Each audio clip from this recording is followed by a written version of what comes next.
உருவாகும் பெங்கல் புயல் கரையை கடக்கும் முன்னரே வலுவிழக்கும் என வானிலை மையம் கணிப்பு. 30ஆம் தேதிக்கு பிறகு ஆழ்ந்த காற்றழுத்த தாழ்வு மண்டலமாக மாறும் என வானிலை மையம் அறிவிப்பு. ஆழ்ந்த காற்றழுத்த தாழ்வு காரணமாக தூத்துக்குடி கடற்கரையில் 2200 படகுகள் நிறுத்தம். கடல் சீற்றத்தால் சுமார் 1,00,000 மீனவர்களின் வாழ்வாதாரம் பாதிப்பு. புதுச்சேரியில் மழையை எதிர்கொள்ள அரசு சார்பில் தீவிர நடவடிக்கை. 121 நிவாரண முகாம்கள் அமைக்கப்பட்டிருப்பதாக முதலமைச்சர் ரங்கசாமி தகவல். 4 நாள் பயணமாக நீலகிரிக்கு வந்தடைந்தார் குடியரசுத் தலைவர் திரௌபதி முர்மு. ஊட்டியில் உள்ள ஆளுநர் மாளிகையில் ஆளுநர் ஆர். ரவி பூங்கொத்து கொடுத்து வரவேற்றார். கடலூர், திருவாரூர், நாகை, மயிலாடுதுறை மாவட்டங்களுக்கு இன்று அதிக கனமழைக்கான ரெட் அலர்ட். காஞ்சிபுரம், செங்கல்பட்டு, விழுப்புரம் உள்ளிட்ட 6 மாவட்டங்களில் இன்று மிக கனமழைக்கு வாய்ப்புள்ளதாக வானிலை மையம் தகவல்.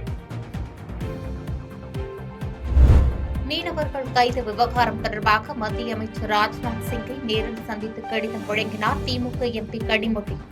லட்சத்தீவு அருகே கைது செய்யப்பட்ட தருவைக்குளத்தைச் சேர்ந்த 10 மீனவர்கள் மற்றும் அவர்களின் படகுகளை விடுவிக்க நடவடிக்கை எடுக்க வேண்டும் என வலியுறுத்தல். சென்னை, கடலூர், தூத்துக்குடி, எண்ணூர், நாகை, புதுச்சேரி, காரைக்காலில் புயல் கூண்டு ஏற்றம்.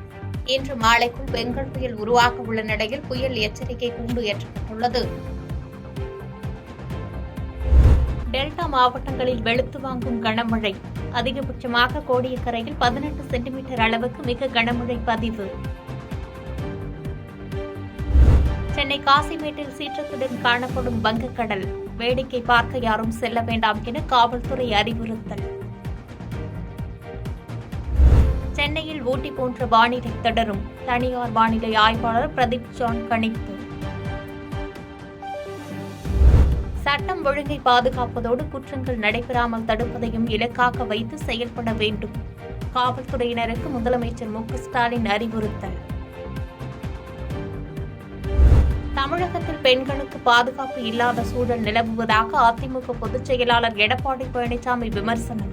காவல்துறைக்கு முழுமையான சுதந்திரம் வழங்கப்பட வேண்டும் என்றும் வலியுறுத்தல்.